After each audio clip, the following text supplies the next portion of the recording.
उच्चारलेला अभंग हा जगद्गुरु श्री तुकोबारायांचा मंगलाचरण प्रकरणातील 4 चरणाचा हा अभंग असून श्री तुकोबाराय प्रस्तुत अभंगातून भगवंताचं तटस्थ लक्षणाने आणि स्वरूप लक्षणाने परिचय करून देतात। हा अभंग या अभंगाचं पहिलं वैशिष्ट्य असं आहे ऐका की हा अभंग महाराज तुमच्या सहित माझाही अभंग हा पाठ नाही। मग तुम्ही मला महाराज काय सपाट आहे का बरं? नाही महाराज, हा अभंग कोणाचाच पाठ नाही।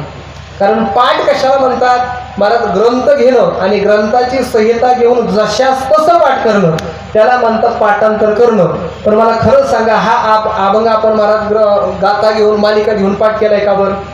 नाही महाराज, हा अभंग आपल्या कानावर पडून पडून पाठ झालेला आहे। म्हणजे हा अभंग पाठ नसून आपला कान पाठ आहे।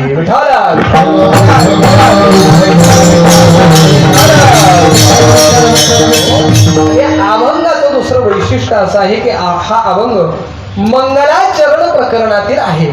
बरं, मंगलाचरण म्हणजे काय हो? तर ऐका, कारण महाराज वारकरी संप्रदायाची पद्धत आहे, रीत आहे की प्रथम दिवस सप्ताहाचा म्हटलं की पहिल्या दिवशी महाराज नामपर प्रकरणातील, रूपपर, ध्यानपर, मंगलाचरण प्रकरणातील अभंग महाराज चिंतना करता घ्यावा असा वारकरी संप्रदायाचा अलिखित त्या ठिकाणी दंडक आहे। आणि हा अभंग मंगलाचरण प्रकरणातील आहे। मंगलाचरण म्हणजे काय? तर ऐका महाराज, मंगलाचरण म्हणजे महाराज आपल्या इष्ट देवतेला केलेलं त्या ठिकाणी महाराज वंदन, केलेला नमस्कार, केलेलं त्या ठिकाणी इष्ट देवतेचं चिंतन म्हणजेच मंगलाचरण।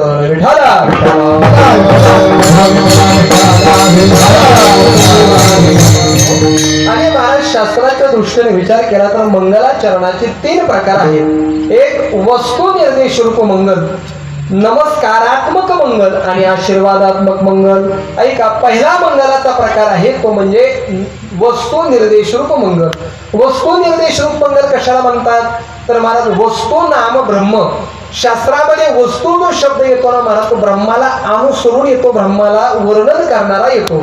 ज्याप्रमाणे नामपरा वर्णन करतात तरी परमात्मा दिसे, जे एक वस्तू दिस असे ते जया दिसे ज्ञानास्तव। ज्ञानोपरायाने महाराज परमात्म्याला येतो वस्तू म्हटलं म्हणजे वस्तू नाम ब्रह्म आणि ब्रह्माचं महाराज निर्देश रूपाने केलेलं वर्णन म्हणजेच वस्तू निर्देश रूप वर्णन। म्हणजे त्या देवतेचं नाव नसतं पण वर्णन केलेलं असतं। जसं महाराज अमृत अनुभवामध्ये ज्ञानोपराय आपल्या इष्ट देवतेचं वस्तू निर्देश रूप मंगल करतात। ज्ञानोबा अमृतानुभवामध्ये वर्णन करतात। यदक्षरमनाखेय मानंदमज केवलम श्रीमन्निवृत्तीनाथे ते ख्यातम दैवतमाश्रये गुरुविद्या खया लोके साक्षात विद्या ही शंकरी जयत ज्ञानमस्तस्ते दयादाये निरंतरम सार्थम केन च कस्यार्थम शिवयो समरूपिणो ज्ञातुम न शक्यते लग्नमिति इति द्वैतांचलान्मुहुः। ज्ञानोबरायांनी महाराज हे अमृत अनुभवामध्ये जे महाराज आपल्या श्री गुरूंचं वर्णन केलेलं आहे परत त्या ठिकाणी ते वस्तू निर्देश रूप त्या ठिकाणी मंगल केलेलं आहे। आणि आजच्या अभंगामध्ये आपण विचार केला तर मला कोणत्याही देवतेचं नाव नाही पण वर्णन केलेलं आहे। म्हणजे तुकोबारायांनी महाराज या अभंगामध्ये वस्तू निर्देश रूप मंगल केलेलं आहे असं म्हटलं तरी काही हरकत नाही।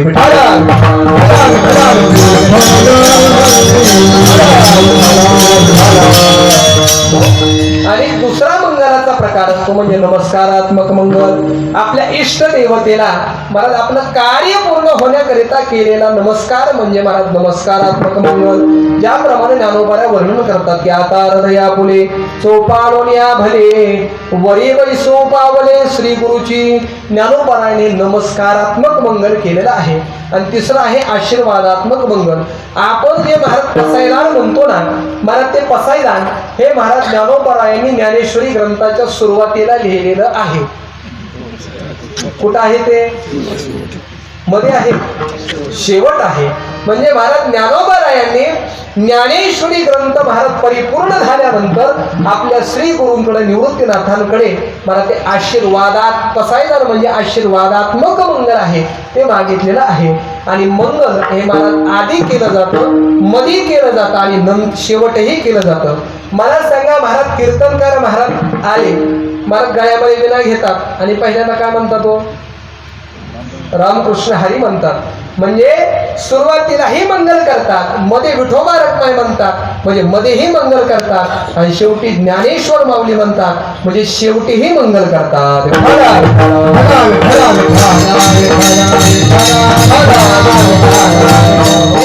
पण तुम्ही म्हणाल महाराज मंगलाचरण करावयाचं कशासाठी? आपण कोणताही ग्रंथ वाचा, ग्रंथाच्या सुरुवातीला महाराज लिहिलेलं असतं श्री गणेशाय नमः, श्री गुरुभ्यो नमः, श्री सरस्वती नमः, हरिओम तत्सत हे लिहिलेलं असतं. हे लिहिलेलं म्हणजे काय आहे? त्या ग्रंथ महाराज लेखकानं आपल्या इष्ट देवतेला केलेलं मंगल आहे. आणि महाराज त्या ठिकाणी मंगलाचरण कशा करता तर ऐका, मंगलाचरण हे महाराज आपलं कार्य पूर्ततेला जाण्याकरिता किंबहुना इष्टाची प्राप्ती आणि अनिष्टाची निवृत्ती होण्याकरिता मंगलाचरण केलं जातं. आणि महाराज हा अभंग मंगलाचरण प्रकरणातील आहे.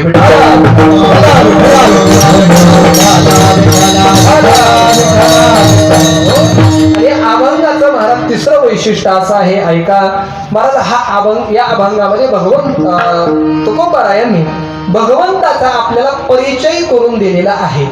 का बरं तुकोबाराय महाराज आपल्याला भगवंताचा परिचय करून देतात? त्याचं कारण असं आहे की महाराज मनुष्य जीवनाची इति कर्तव्यता, मनुष्य जीवनाची परिपूर्णता, मनुष्य जीवनाची महाराज कृतकृत्यता, मनुष्य जीवनाची सार्थकता हे महाराज केवळ भगवत दर्शनामध्ये, भगवत कृपेमध्ये आणि भगवत प्रसादामध्येच आहे, बाकीच्या कोणत्याही गोष्टीमध्ये नाही. मानवी जीवन महाराज कशानं सफल होतं? तुकोबाराय सांगतात विठ्ठलचे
मानवी जीवनाची कृतकृत्यता, परिपूर्णता, सफलता कशामध्ये आहे? विठ्ठलची एक देखलिया. केवळ महाराज भगवंताच्या दर्शनानेच मानवी जीवन हे सफल होत असतं. म्हणून महाराज तुकोबाराय आपल्याला भगवंताचा परिचय करून देतात. कारण महाराज वस्तू जवळ असून चालत नाही. त्या वस्तूचं, त्या व्यक्तीचं, त्या गोष्टीचं जर आपल्याला परिचय असेल ना तर महाराज तिचा उपयोग होतो, अथवा होत नाही. ज्ञानोबारायांनी महाराज ज्ञानेश्वरीमध्ये काही उदाहरण दिले आहे. ज्ञानोबाराय सांगतात, मला सांगा महाराज दूध असतं, दूध गाईच्या कुठं असतं? वर कासेत असतं. आणि त्या काशीच्या जवळच महाराज कोण असतो? गोचिड असतो. पण मला सांगा गोचिड दूध पितो का रक्त पितो? रक्त पितो. आणि ज्या ठिकाणी ज्ञानोबाराय सांगतात तो कमळाचा मकरंद असतो ना, त्याच ठिकाणी महाराज तो बेडूक राहत असतो. पण बेडूक मला सांगा मकरंद खातो का चिकन खातो? चिकन खातो. अरे एखादा मनुष्य महाराज दारिद्र्यानं कंठाळून अन्न करून घरामध्ये केवळ पाणी पिऊन महाराज उपाशी झोपतो. पण ज्ञानोबाराय सांगतात ज्या ठिकाणी झोपलेला आहे ना त्या ठिकाणी महाराज त्याच्या खाली पूर्वजांनी पुरून ठेवलेला फार मोठा धनाचा साठा आहे. ज्ञानोबाराय वर्णन करतात, पाहे पा दूध पवित्र आणि गोड, पासी त्वचेचे पदराड परिते अभ्यरुणी गोचड, अशुद्ध काय न सेविते का कमल कंदाने दरदुरी, नांदमनुक एकेची घरी परिपरागू सेवेजी भ्रमरी, जवळल्या चिकलची उरे नातरी दैवाच्या परिवरी, लोह्या रुतल्या आहाती सहस्त्रवरी परितेत वैश्वनी उपवासू करिका दरिद्री जे. ज्ञानोबाराय सांगतात, अहो गोचिडाजवळ दूध आहे पण मात्र महाराज तो दूध पित नाही, रक्त पितो. त्या बेडकाजवळ मकरंद आहे पण तो चिकन खातो. त्या मनुष्याजवळ धनाचा साठा आहे पण तो उपवाशी राहतो. का बरं? त्याचं एकच कारण आहे की महाराज गोचिडाला त्या दुधाचा परिचय नाही, त्या बेडकाला महाराज मकरंदाचा परिचय नाही आणि महाराज त्या मनुष्याला त्या धनाचा परिचय नाही. विठाला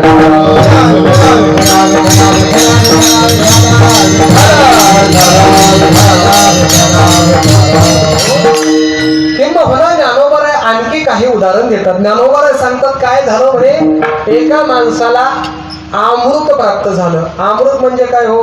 आता महाराज आपल्याला अमृत माहित नाही पण अमृत तुल्य मात्र नक्कीच माहिती आहे बघा. कारण कलियुगामध्ये महाराज अमृत नाही पण अमृत तुल्याला काही कमी 3 टाइम महाराज रिटून अमृत तुल्य बघा. म्हणजे अमृत तुल्य म्हणजे चहा. चहा हेच महाराज आपला अमृत आहे. म्हणजे ज्ञानोबा सांगतात काय झालं म्हणे, एक जणाला अमृत प्राप्त झालं पण महाराज त्यानं केलं काय म्हणे, महाराज ते अमृत त्यानं महाराज दारापुढे त्या अमृतानं सडा टाकला. एक जणाला कामधेनू प्राप्त झाली पण मात्र महाराज त्यानं केलं काय, कामधेनू म्हणजे महाराज जी आपली कामना पूर्ण करते, जी जमद अग्नी ऋषींकडे होती ना महाराज, ती स्वर्गातली गाई तिला म्हणतात कामधेनू. ते महाराज एक जणाला प्राप्त झाली पण महाराज त्यानं ती विकली आणि महाराज घोड्याचं शिंगरू विकत घेतलं. ज्ञानोबा सांगतात अहो एक जणाला परीस प्राप्त नाही, परीसाचा खडक प्राप्त झाला. परीस म्हणजे महाराज लोखंडाला लावलं की काय होतं, सोनं होतं. महाराज तो दुर्लभ आहे म्हणून बरं आहे, नाहीतर महाराज पारेवाडीच्या लोकांनी पहिल्यांदा तो रेल्वे लावला असता. म्हणजे महाराज तो परीस ज्ञानोबा सांगतात एक जणाला प्राप्त झाला पण मात्र महाराज त्याला तो कळाला नाही. ज्ञानोबा सांगतात एक जणाला कल्पतरू प्राप्त झाला, जी कल्पना पूर्ण करतो महाराज त्याला म्हणतात कल्पित वस्तू प्राप्त करून देतो तो कल्पतरू. महाराज एक जणाला प्राप्त झाला पण त्यानं महाराज तोडला आणि शेताला कुंपण केलं. ज्ञानोबा सांगतात आहा थोरवावर झाले, अमृते म्या समारजन केले, वारिके घेऊन दिदले काम धेनुते, परिसाची खडवाची जोडला, आम्ही गांडोरी पैसाची खडवाची जोडला, की फोडोनी आम्ही गांडोरा घातला, कल्पतरू तोडोनी केला कंपुशेता. ज्ञानोबा सांगतात अहो त्या मनुष्याला अमृत प्राप्त झालं, त्याला महाराज कल्पतरू प्राप्त झाला, कामधेनू प्राप्त झाली पण मात्र त्याचा उपयोग करून घेता आला नाही, त्या वस्तूचा त्याला उपभोग घेता आला नाही. का बरं? कारण महाराज त्याला अमृताचा, त्या कल्पतरूचा, त्या परिसाचा परिचय झाला नाही म्हणून महाराज वस्तू प्राप्त होऊनही उपयोग झाला नाही.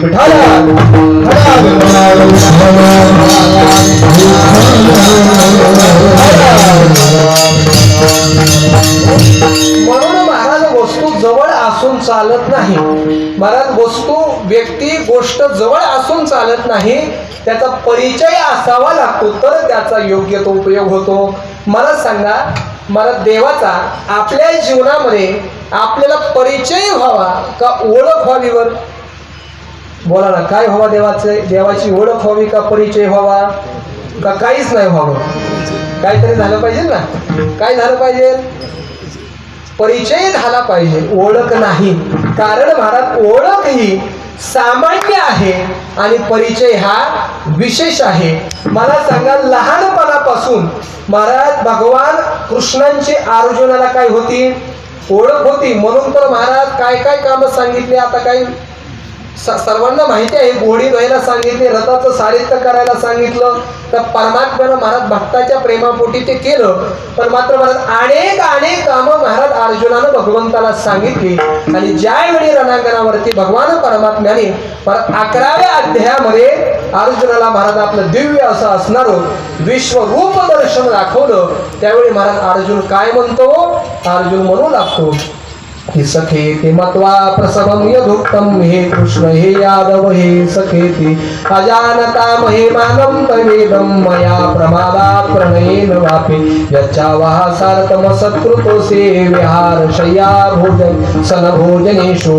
अर्जुन म्हणू लागतो अरे देवा कृष्ण हे ज्ञानोबा सांगतात कृष्ण म्हणून हाकारिजे यादव पुणे तू ते लेखिजे आपुली आन घालिजे जाता तुझ मज एकासने बैसने का तुझा बोलून मानणे हे ओळखीचे ने दाटपणे बहुत घडले. ज्ञानोबा अर्जुन म्हणू लागतो अरे देवा या ठिकाणी आजपर्यंत तुला मी हे कृष्णा हे यादवा असं म्हणून एकेरी भाषेमध्ये बोलत होतो नाही तुला या ठिकाणी तुझं कधी वचन मानत होतो तू कधी जाऊ लागला तर माझी शपथ घालत होतो तुझ्या आसरावरती मी बसत होतो असे अनेक अपराध केले पण देवा माझ्या जीवनामध्ये एवढे अपराध काय झाले त्याचं अर्जुन उत्तर देत आहे की हे ओळखीचे दाटपणे बहुत घडले.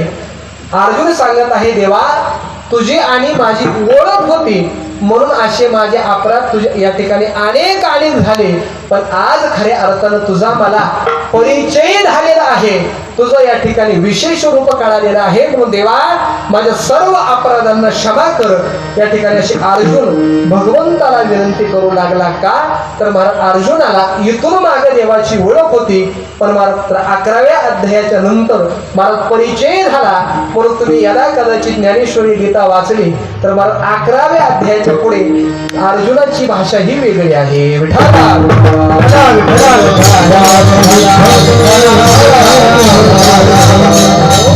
या अभंगाचं तिसरं वैशिष्ट्य या अभंगामध्ये महाराज तुकोबाराय भगवंताचा परिचय करून देतात आणि चौथं वैशिष्ट्य असं आहे की महाराज या अभंगामध्ये मला सांगा आपण एखाद्या मनुष्याला पाहिल्याबरोबर तुम्ही त्याच्या पायाकडे पाहता का मुखाकडे पाहता कशाकडे पाहता मुखाकडे पाहतो नंतर पायाकडे पण मला सांगा या अभंगामध्ये तुकोबारायांनी कसं वर्णन केलेलं आहे मुखापासून का पायापासून उलट वर्णन केलेलं आहे. सुंदर ते ध्यान उभे विठेवरी नंतर करकटेवरी तुळशी हार गळा कंठी कौस्तुभ मकर कुंडले असं उलट वर्णन केलेलं आहे. का बरं वर्णन उलट केलं तर ऐका त्याचं कारण असं असावं मला असं वाटतं की मला आरती करण्याचा एक नियम आहे. काय नियम आहे सर्वांनी ऐकून ठेवा बरं का.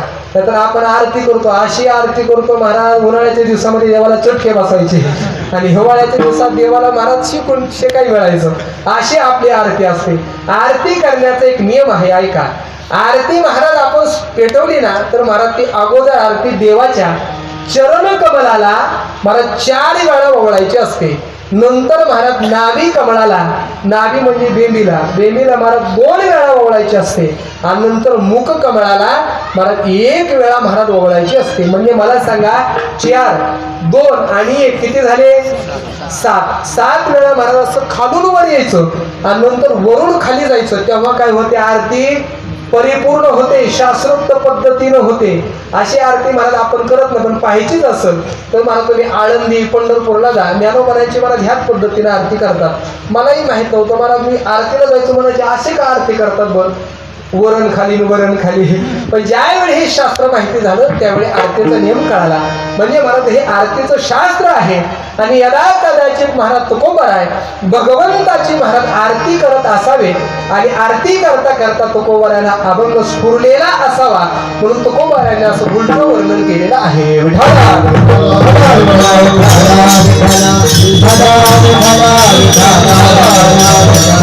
आणि अभंगाचं 5वं वैशिष्ट्य या अभंगामध्ये महाराज कोणत्याही देवाचं नाव आहे का वर कोणत्याच नाही पण मात्र लक्षणावरून महाराज देव बोलतो. मला सांगा विठेवर उभा आहे कमरेवर हात आहेत गळ्यात तुळशीचे माळ आहेत मकर कुंडला धारण केलेले असा कोणता देव आहे हो भगवान पंढरीनाथ ऐसा विठेवर देवकोटे केवळ विठेवर उभा राहिला एक देव आहे भगवान पंढरीनाथ. आणि भगवान पंढरीनाथाचं काय आहे तर महाराज या ठिकाणी हे वर्णन आहे आणि महाराज त्या ठिकाणी वर्णन तुकोबाराय भगवान पंढरीनाथाचं करत असताना 2 लक्षणाने करून देतात. एक तटस्थ लक्षण आणि स्वरूप लक्षण.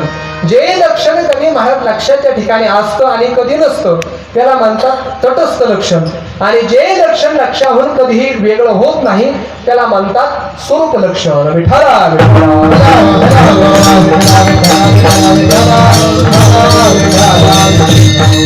आणि अभंगाचं महाराज आणखी एक वैशिष्ट्य आहे. हा अभंग महाराज कुठेही गेलो तरी मला सुरुवातीला म्हणतात भजनामध्ये कीर्तनामध्ये हा अभंग सुरुवातीला महाराज म्हणतात जवळजवळ सगळीकडे म्हणतात. आता आपल्या फळा म्हणत नाही आता बाकी ठिकाणी मला अभंग सुरुवातीलाच म्हणतात, का बरं म्हणतात? हा गात्यामध्ये मला सांगा, हा अभंग पहिल्या क्रमांकाचा आहे का बरं? गाता कधी वाचला का नाही तुम्ही?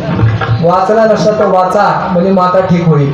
म्हणजे मला गाथ्यामध्ये अभंग हा पहिला कोणता आहे बरं? पहिला समचरण दृष्टी हा अभंग पहिला आहे. पण मालिकेमध्ये हा अभंग पहिला आहे का? तिसऱ्या मालिकेत पहिला आहे. मग तरी महाराज पहिल्यांदा का म्हणतात? त्याचं एकच कारण आहे की शिष्ट संप्रदायात वाद, म्हणजे हे आपली मोठ्यापासून चालत आलेली परंपरा आहे आणि मोठ्याची परंपरा कोणतीही असो सांभाळणं आपलं कर्तव्य आहे. पण मात्र कोणती परंपरा नाही तर बिड्या फुकायची परंपरा महाराज आपण सांभाळतो. भले आमचे शांती ब्रह्मगोळीकर बाबा सांगतात की म्हणे बाप मला सांगा, एखादा बाप जर महाराज मुलाला बिडी पेटवून आणायला लावली, महाराज तो पेटवून आणत, पण आणता एक दिवशी महाराज पिल्याशिवाय राहणार नाही. का बरं? म्हणून बाप पितो तर मला प्यायला का हरकत आहे. म्हणजे महाराज हे तर वडील जे जे करीत तयार मग धर्म ठेवीती असं महाराज आपण लक्षात घेतो. नाही तर काय झालं महाराज, आम्ही एके ठिकाणी कार्यक्रमाला गेलो, गेल्यानंतर महाराज कीर्तन झालं आणि कीर्तन झाल्यानंतर एक 25 ते 30 वर्षाचा मुलगा जवळ आला, तंबाखू चोळत माझ्याशी बोलू लागला. मला फार वाईट वाटलं. म्हणलं का रे, तुझं नाव काय आहे? म्हणलं माझं नाव बाळासाहेब. म्हणलं का रे बाळासाहेब? म्हणजे तंबाखू खाणं काय चांगलं आहे का? वाईट आहे. आणि कुशाल तंबाखू खातो. तेवढ्यामध्ये महाराज एक जर महाराज समोर व्यक्ती आले, जसं ते व्यक्तीला पाहिलं तसं महाराज तंबाखूचा हात त्यानं महागं लपवला. मला तो व्यक्ती गेला, त्याला गेल्यानंतर त्याला विचारलं ही व्यक्ती कोण होती? की तंबाखू खाण्याचं तो त्यांना खात होता आणि त्यांना पाहिलं आणि मागे हात लावला. कोण व्यक्ती होती? तो म्हणला माझे वडील होते. म्हणलं वा, तंबाखू खाणं वाईट आहे, पण वाईटातून मला काही चांगलं दिसलं. तो मला काय दिसलं?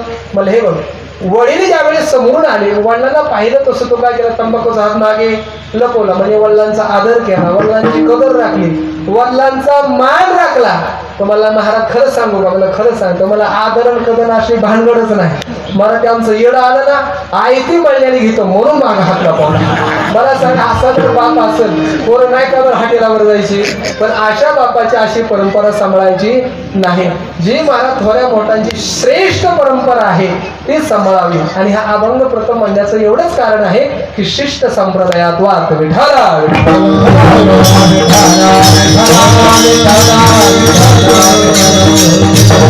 आणि तुकोबारायने अभंगामध्ये भगवंताचा 2 लक्षणांचा परिचय करून दिला. स्वरूप लक्षण, तटस्थ लक्षण. जे लक्षण कधी लक्षाच्या ठिकाणी असताही नसतं त्याला म्हणतं तटस्थ लक्षण. पहिल्या 3 चरणामध्ये देव विठेवर उभा आहे, सुंदर आहे, मकर कुंडल, हे फक्त एका अवतारापुरतं आहे. मच्छकच्या अवतारामध्ये हे नाही. विठेवर महाराज देव अनेक अवतारामध्ये उभा आहे का? नाही. म्हणजे बाकीचं वर्णन मला तटस्थ लक्षणाने आहे. आणि भगवंताचं वर्णन करत असताना तो कसा आहे, किती सुंदर आहे, तुकोबार आहे, भगवंताच्या अभंगाच्या प्रथम चरणात वर्णन करतात. सुंदर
Oh,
तो भगवान परमात्मा कसा आहे. सुंदर ते ध्यान उभे विठेवरी. तुकोबाराय सांगतात तो भगवान परमात्मा सुंदर आहे. आता महाराज सुंदर ते ध्यान हे 5 शब्द आहेत. त्यातील महाराज थोडक्यामध्ये तुम्हाला या ठिकाणी अर्थ सांगतो. सुंदर ते ध्यान या 3 शब्दामध्ये पहिला या ठिकाणी आपण शब्द घेऊया. महाराज ते सुंदर ते ध्यान हे 3 शब्द. त्यातील पहिला शब्द आहे ते ध्यान सुंदर. पहिला शब्द आहे ते. तुकोबारायांनी ते शब्द का वापरला तर ऐका. परत हो मला सांगा लिंगाचे किती प्रकार आहेत. व्याकरण शिकला का नाही तुम्ही. वा किती आहेत. 3 आहेत. कोणकोणते. पुल्लिंग स्त्रीलिंग आणि नपुंसकलिंग. मला सांगा ते शब्द जर पुल्लिंगामध्ये चालवायचा असेल तर कसा चालेल. काय होईल त्याचं. तो होईल. स्त्रीलिंगामध्ये ती आणि नपुंसकलिंगामध्ये ते होईल. म्हणजे तुकोबारायांनी मला भगवंताला कुठं घातलं नपुंसकलिंगामध्ये. का बरं असं. कारण त्याचा असं आहे की मला तिन्ही महाराज वर्णन 3 लिंगामध्ये संतांनी भगवंताला आळवलेला आहे. सर्वांना माहिती आहे की तो हा विठ्ठल बरवा, तो हा माधव बरवा हे पुल्लिंगामध्ये. आणि एक विठाबाई माझी पंढरीची आई स्त्रीलिंगामध्ये. आणि मला सुंदर ते ध्यान नपुंसकलिंगामध्ये. मला सांगा ब्रह्म जो शब्द आहे तो ब्रह्म शब्द पुल्लिंगामध्ये चालतो का स्त्रीलिंगामध्ये. तो ब्रह्म म्हटलं जातं का नाही. ती ब्रह्म नाही. ते ब्रह्म म्हणजे महाराज ब्रह्म हा शब्द नपुंसकलिंगामध्ये चालतो. आणि महाराज ते ब्रह्म जे शुद्ध निर्विकार निरुपाधिक आहे तेच ब्रह्म. ते हे ब्रह्म उभे विठेवरी उभे चंद्रभागे फिरे. आणि तेच निर्विकार ब्रह्म महाराज विठेवर या ठिकाणी उभा राहिलेला आहे. किंबहुना विठेवरती उभं राहिलेलं दुसरं तिसरं नसून ते शुद्ध निर्विकारी ब्रह्म आहे. हेच सांगण्याकरिता ते शब्द वापरला.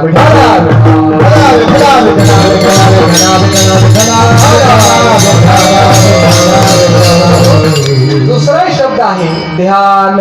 सुंदर ते ध्यान. दुसरा शब्द आहे ध्यान. आता मला ध्यानाचा विचार केला तर शास्त्रामध्ये ध्यानाचे 17 प्रकार आहेत. त्या ठिकाणी ध्यानाचे 17 मुद्रा आहेत. आणि त्यापैकी महाराज त्या ठिकाणी 16वी मुद्रा. तर 17 मुद्रा सांगायच्या म्हटलं तर महाराज 10 असतील. त्या ठिकाणी 16वी मुद्रा आहे ते म्हणजे शांभवी नावाची मुद्रा.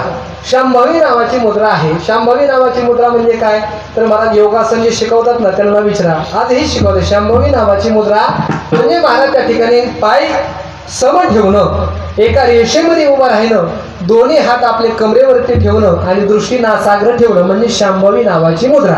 या शांभवी नावाच्या मुद्रेनं होतं काय तर महाराज चंचल असलेलं मन महाराज स्थिर होतं. आणि महाराज आम्हा सर्वांचं मन चंचल आहे.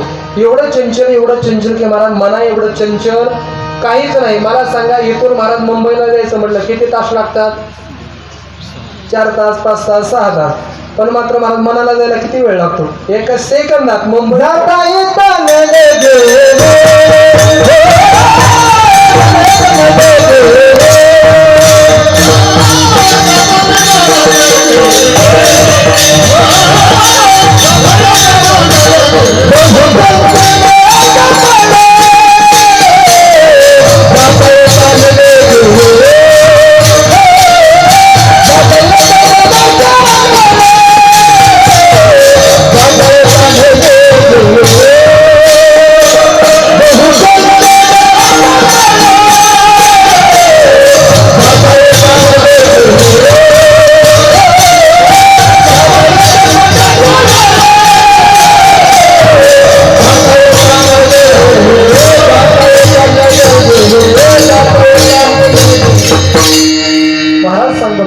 चंचल चपळ जाता येता नलदेवे. अतिशय मन चंचल आहे. आणि महाराज हे मन जोपर्यंत चंचल आहे स्थिर होत नाही तोपर्यंत परमात्म्याचं दर्शन, परमात्म्याची कृपा, परमात्म्याचं साक्षात्कार आपल्याला होऊ शकत नाही. आणि महाराज आपलं मन स्थिर करण्याकरिता, एकाग्र करण्याकरिता भक्ताला महाराज त्या ठिकाणी संदेश देण्याकरिता भगवंतानं महाराज शांभवी नावाची मुद्रा लावलेली आहे. म्हणून सुंदर ते ध्यान. तर तिसरा शब्द आहे सुंदर. तो भगवान परमात्मा ते ध्यान सुंदर. तो भगवान परमात्मा सुंदर आहे. किती व सुंदर आहे, अहो एवढा सुंदर एवढा सुंदर एवढा सुंदर आहे की राजस सुकुमार मदनाचा पुतळा रवी शशी काळा लोपलिया, अतिशय सुंदर आहे. पण मात्र महाराज ज्ञानोबारायांचा एक अभंग आहे. ज्ञानोबाराय त्या अभंगामध्ये म्हणतात परमात्मा सुंदर नाही. कसा आहे? ठायेचा काळा अनादि बहु काळा म्हणून वेदाचा लावे लागे माये. ज्ञानोबाराय म्हणतात हा बाबा ठाईचाच काळा, अनादि काळा, बहु काळा. म्हणजे काळ्याला महाराज 3 विशेषण लावले. बहु काळा म्हणजे ज्ञानोबाराय सांगतात एवढा काळा आहे भर दिवसाला कंदील लावून पाहावं लागतंय, एवढा हा काळ आहे. मला सांगा भगवान प्रभू रामचंद्राची मूर्ती तुम्ही संगम रवरामध्ये पाहिली असेल, तर भगवान पंढरीनाथाची संगम रवरामध्ये कधी मूर्ती पाहिली का बरं? कधीच नाही. आणि कुणी घडवत नाही, कुठं नाही. का बरं? हा महाराज मुळामध्ये बाबा काळ आहे म्हणून पाषाणामध्ये मूर्ती असते. हे परमात्मा महाराज ज्ञानोबाराय सांगतात काळ आहे. पण एखादा जर मला म्हटला महाराज काळी माणसं सुंदर नसतात, हे तुम्ही कशावरून म्हणता, असा जर एखादा तरुण म्हटला तर महाराज त्याला साधा प्रश्न विचारायचा, बाळा तुला बायको काळी पाहिजे का गोरी पाहिजे? मला सांगा पोरा हो काय म्हणेल होतो?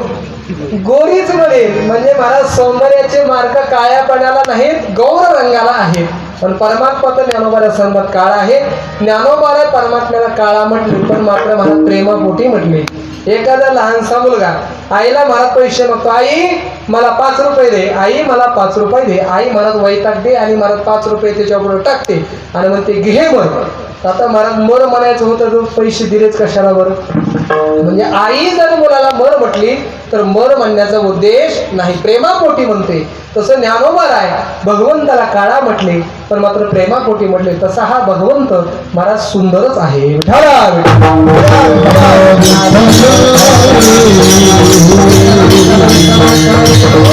हा परमात्मा किती सुंदर आहे ऐका. महाराज पुरुषामध्ये त्या ठिकाणी महाराज सर्वात सुंदर, पुरुषामध्ये महाराज सर्वात सुंदर आहे चंद्र, चंद्रापेक्षा सुंदर आहे इंद्र, इंद्रापेक्षा सुंदर आहे मदन कामदेव. आणि ऐका महाराज त्या कामदेवाने भगवंताचं रूप पाहिलं आणि त्याला वाटलं आपण मारावं आणि भगवंताच्या पोटी जन्माला यावं, म्हणजे भगवंत एवढं सुंदर होईल. नाथ महाराज भागवतामध्ये सांगतात श्रीकृष्णाच्या सौंदर्यापुढे लक्ष्मी भुलुनी झाली वेडे, मदन पोटाला बापुढे तेत एरीकडे इंद्रचंद्र. नाथ महाराज सांगतात अहो भगवंताचं सौंदर्य पाहून मदन त्यांच्या पोटाला येतो. सर्वात सुंदर स्त्री लक्ष्मी, पण मात्र ती त्यांच्या पायाची सेवा करते. एवढा भगवान परमात्मा सुंदर आहे.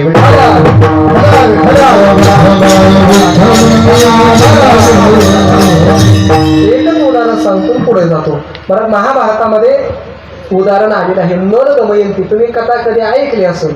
महाराज ती दमयंती एवढी सुंदर होती, एवढी सुंदर होती की महाराज त्या दमयंतीच्या सौंदर्याला पाहून महाराज या यहलोकातील राजांना तर वाटायचं आम्हाला पत्नी मिळावी, पण मात्र स्वर्गातील देवांना सुद्धा वाटायचं आम्हालाही दमयंती पत्नी मिळावी. आणि तिथं स्वयंवर होतं. तिच्या स्वयंवरामध्ये महाराज देवाने नर राजांचा अवतार धारण केला आणि महाराज रांगेमध्ये येऊन बसले. आणि महाराज दमयंती हुशार होती, ज्ञानी होती आणि देव ओळखणे येण्याची काही लक्षणं आहेत. देव जरी महाराज मानवी रूपामध्ये आला ना तरी महाराज देवाचे हात हे आजान भाऊ असतात, म्हणजे गुडघ्याच्या खाली असतात. आणि आमचे ज्ञानोबाराय महाराज आजान भाऊ होते. देवाचे हात आजान भाऊ असतात, गुडघ्याच्या खाली असतात. देव जरी महाराज रस्त्यानं चालू लागला तरी परिपूर्ण त्यांचा पाय कधीही जमिनीला स्पर्श करत नाही. त्यांच्या अंगाला कधी घाम येत नाही, त्यांच्या अंगाची कधी दुर्गंधी येत नाही आणि गळ्यातील माळा कधी सुकत नाही. दमयंतीचा महाराज त्या ठिकाणी नल राजाला वरलं. पुढचा इतिहास काय सांगायचा नाही. मला एवढंच सांगायचं आहे की मला दमयंती एवढी सुंदर होती की स्वर्गातील देवांना त्या दमयंतीच्या सौंदर्याची महाराज भूल पडली.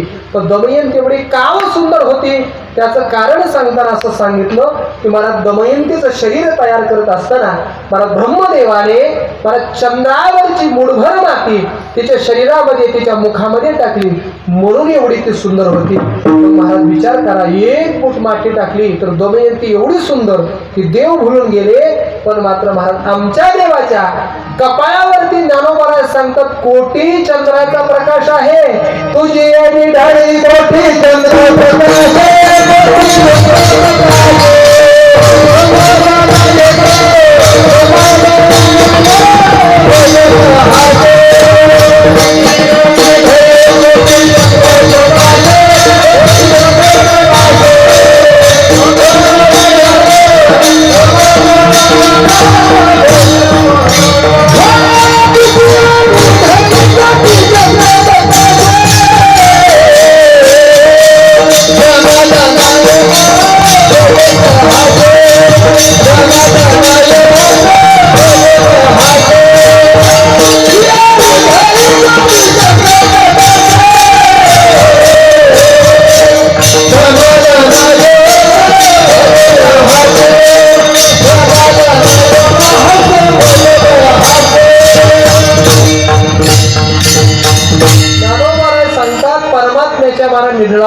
आपण कोटी चंद्राचा प्रकाश आहे तो परमात्मा किती सुंदर असेल म्हणून सुंदर ते ध्यान. आणि महाराज पाचवा शब्द चौथा शब्द वापरला उभे. परमात्मा कसा आहे? उभा आहे. उभाच का बरं राहिला? कारण महाराज उभं हे तत्परतेचं लक्षण आहे. मला सांगा, आता हे टाळकरी उभा, तुम्ही खाली बसले आणि घरीचे असे झोपलेले, म्हणजे एखादा समजा कीर्तनामध्ये झोपला आणि एखादा जर महाभाग उठला आणि म्हणला साप साप साप साप साप, तर साप म्हणले आपण काय एका जागा बसू का? नाही, मला जिकडं वाट मिळत तिकडं पळायचं. मला सांगा, साप साप म्हटल्याबरोबर सर्वात प्रथमता कोण पळेल बरं? उभे असलेले. बसलेले नंतर, झोपलेले त्याच्यानंतर. म्हणजे उभे हे काय आहे? तत्परतेचं लक्षण आहे. आणि आपल्या एखाद्या भक्तानं आपल्याला हाक मारली तर त्याच्याकडे जाण्याकरता उशीर व्हायला नको म्हणून परमात्मा उभा आहे.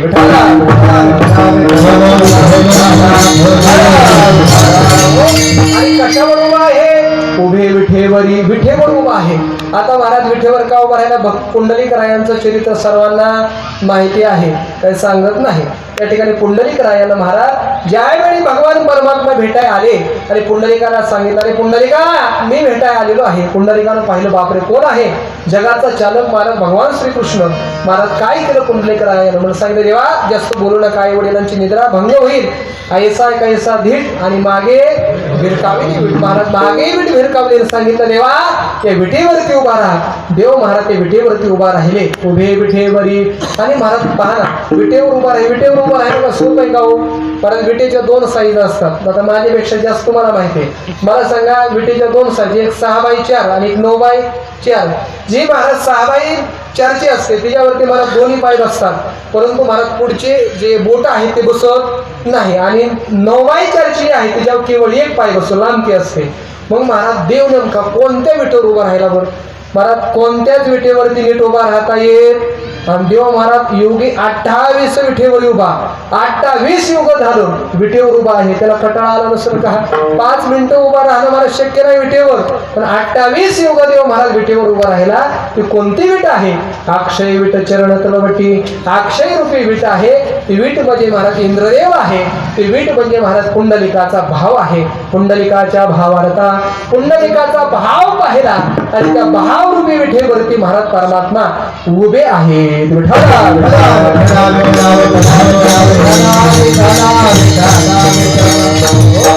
महाराज सांगतात, असा हा परमात्मा सुंदर ते ध्यान. उभे विठेवरी कर्कठावरी ठेवून या. आपले हात परमात्म्याने कर्कठेवर ठेवले आहेत, कमरेवर ठेवले आहेत. कमरेवरच का ठेवले? तर त्याची 2-3 कारण आहेत. ऐका, पहिलं कारण असं आहे की भगवंत तुम्हा आम्हाला सांगत आहे की भवसागर तरता कार करी तसे चिंता. पहिलं उभा दाता कटी कर ठेवून या. तुकोबाराज सांगतात, परमात्मा सांगत आहे, हा संसारूपी सागर माझ्या भक्तांना केवळ कमरे एवढा आहे. म्हणजे कमरे एवढ्या पाण्यामध्ये आपण महाराज सहज चालत चालत पलीकडे जातो, तसं हा संसारूपी सागर महाराज भगवान पंढरीनाथांच्या भक्ताला केवळ कमरे एवढा आहे हे सांगण्याकरता कमरे वाहन व शंकराचार्य महाराज वर्णन करतात. प्रमाणम भवाब्देरिदम मामकानामृतम भक्ताभ्याम ऋतोयेन तस्म विहा कुर्वा सत्ते ऋतोनाभिकोशः परब्रह्मलिंगम म्हणजे पांडुरंगम. आचार्य हे ते सांगतात, हा संसारूपी सागर भक्तांकरता केवळ कमरे एवढा आहे हे सांगण्याकरिता करकटेवरी ठेवूनिया. सर्वांनी एकदा आता मोठ्या प्रेमानं हाताने टाळी आणि मुखानं भजन करायचं आहे. विठोबा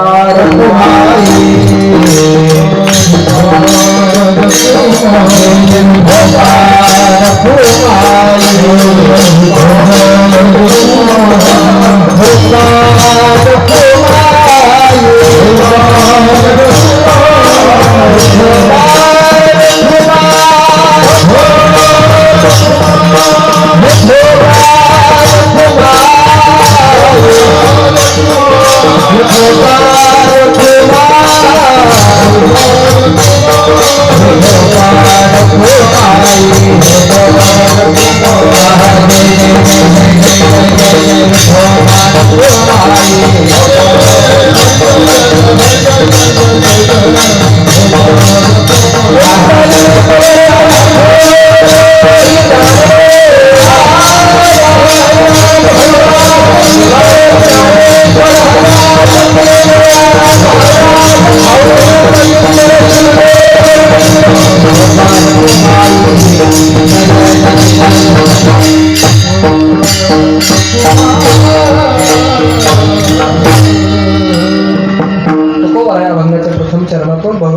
सौंदर्य, भगवंत कसा उभा आहे त्याचं वर्णन करतात.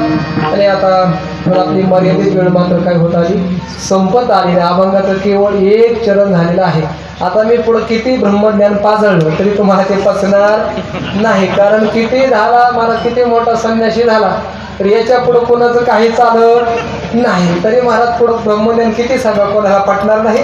तर अवघ्या 10 मिनिटामध्ये धावता अर्थ सांगतो सेवा या ठिकाणी परमात्म्याचे मी समर्पित करतो. त्या ठिकाणी अभंगामध्ये अभंगाच्या दुसऱ्या चरणामध्ये तो भगवान परमात्मा त्या ठिकाणी भगवान परमात्म्याच्या गळ्यामध्ये काय आहे त्याचं वर्णन तो उभाऱ्या करतात. तुळशीहार गळा कासे पितांबर आवडे निरंतर हेची ध्यान. तुकोबाराय सांगतात अहो भगवान परमात्म्याच्या गळ्यामध्ये तुळशीचे हार आहेत. त्या ठिकाणी कारण भगवान परमात्म्याला तुळस हे महाराज अतिशय प्रिय आहे.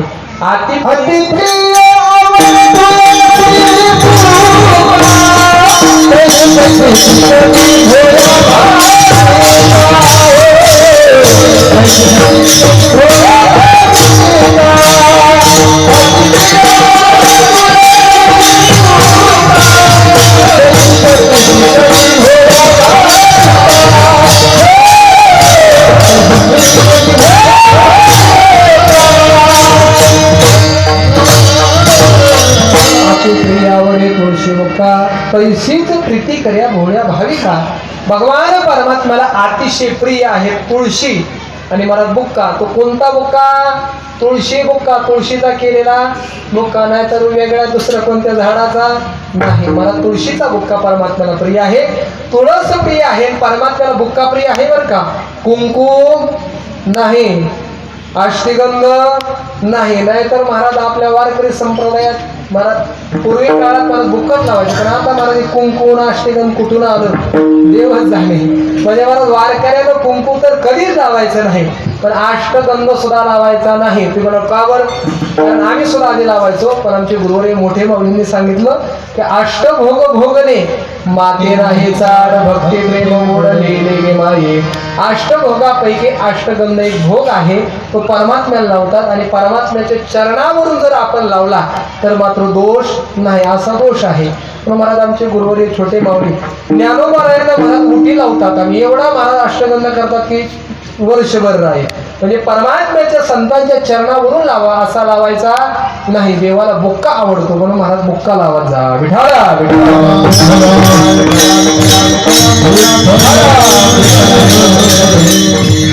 पण आता कोणी अष्टगंधावाल्याकडे कुंकवाकडे पाहू नका. तुम्हाला उद्देशून नाही, माहीत नसतं, तुम्हाला माहीत व्हावं म्हणून सांगितलं. आम्हालाही माहीत नव्हतं, गुरुवाऱ्यांकडून माहीत झालं. असो भगवंताला महाराज त्या ठिकाणी बुक्का आवडतो आणि तुळस आवडते.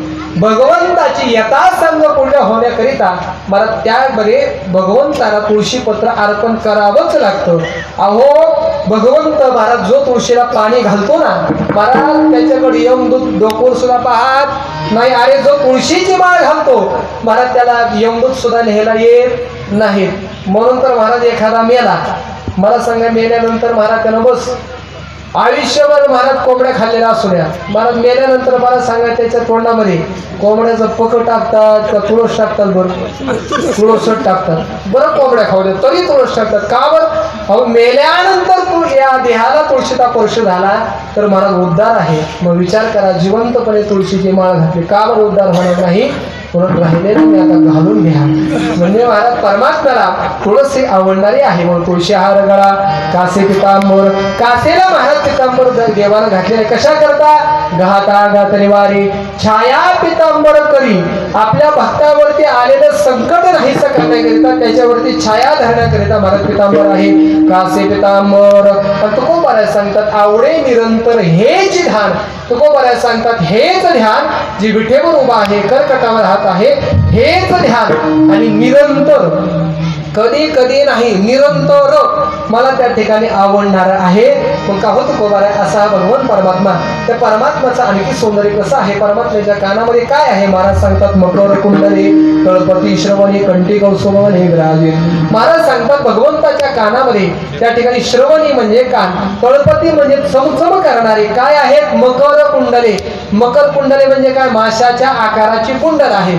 आता मांस खाणारी लोक म्हणतात पाटील महाराज बरं का, म्हणतात आम्ही मांस खातो पण तुमच्या देवाच्या कानात काय आहे, मांस आहेत. आता हे मला अवघडच होतं ना, ते मांस नाहीत महाराज, ते माशाच्या आकाराचे काय आहेत, कुंडल आहेत. कुंडल म्हणजे देवाने ते माशाच्या आकाराचे का धारण केले ऐका, त्याचं कारण असं आहे, मासा हे जलतत्वाचं महाराज प्रतीक आहे. 5 तत्व आहेत आणि आपल्या तत्वावरती विजय मिळवल्याशिवाय मला जीवनमुक्त दशा समानी अवस्था प्राप्त होत नाही. पृथ्वी तत्वाचा लय जलतत्वात, जलतत्वाचा तेज तत्वात, तेज तत्वाचा वायू तत्वात, वायू तत्वाचा आकाश तत्वात, आकाश तत्वाचा ब्रह्मामध्ये असा विलय करायला लागतो. आणि त्याचं प्रतीक म्हणजे कानातील मासे आहेत. किंवा मला जसं मासे पाण्याशिवाय राहू शकत नाही तसे भक्त हे भगवंताशिवाय राहू शकत नाही. त्या भक्तांचं प्रतीक, भक्तांची आठवण म्हणजे महाराज माशाच्या आकाराचे कुंडल. मकर कुंडले तळपती श्रवणी कंठी कौस्तुभमणी विराजित. कंठामध्ये भगवान पंढरीनाथाच्या कौस्तुभमणी आहे. ज्यावेळी समुद्र मंथन झालं त्यातून 5वं रत्न निघालं कौस्तुभमणी. ते सर्व देवांनी भगवंताला अर्पण केलं. तो भगवंताने कंठात धारण केला. कंठी कौस्तुभमणी विराजित. आणि तो खूप सांगतात असा जो परमात्मा आहे ना, तेच माझं सर्व सुख आहे.